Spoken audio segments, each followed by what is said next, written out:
Why are we at a tipping point now? Because things can go on like this for a number of years, as we've seen with the mortgage bonds. Well, when I look at the recent cohort of subprime loans, you see a number of red flags, and you also see that analysts aren't picking up on how to look at these loans. Again, they're looking at the flaw of averages instead of looking at the individual loans and what's going on, and the debt burden of subprime borrowers who have had notoriously high default rates in the past, and they're pushed beyond their limits right now with many of the new lending practices.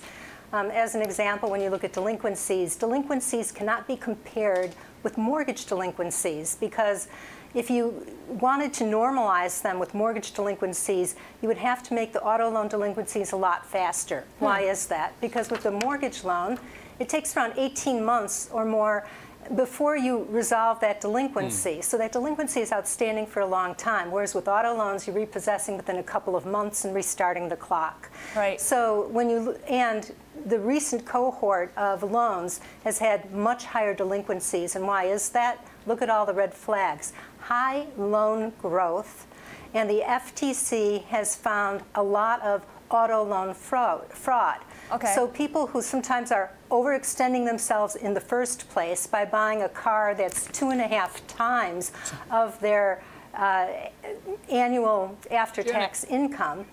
Yeah. So how big of a deal is this? I mean, you make an argument that there's problems with lending practices, people are getting overstretched, delinquencies are on the rise. But when you think about subprime, you think about this aspect of the financial system that was fundamental to the U.S. economy. I'm talking about subprime housing. How big of a deal is subprime auto lending? Well, you know, that's a good question. It's Joe, right? Yeah. Asking the question, because I can't see you from Chicago, but well, look at the size of the market. It's a much smaller market than the mortgage market, right? If you look at the $12 trillion in outstanding debt of consumer debt, the auto loan market is a smaller percentage of that, maybe 8% overall, and of the non-mortgage debt, maybe 27%. But for the subprime people, and if you're looking at the smart trades, which is what I like to do, in character, it's like the Big Short trade, nowhere close to the size of the market. But in character, what you want to look for smart trades are fixed income products that come at par and that can only go down in value.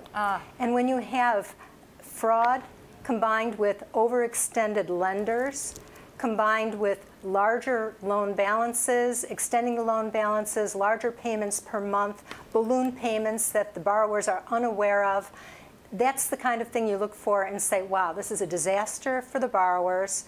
The FTC is on it. They're doing a lot of investigations. But for those securities that have been created out of these products, they're likely to go down in value. So how do you play this?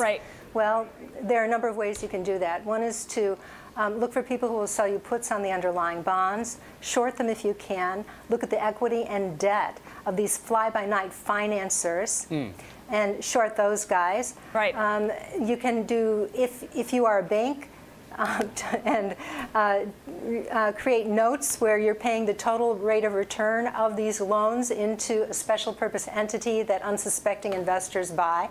So investors need to be aware and do their due diligence and avoid these products.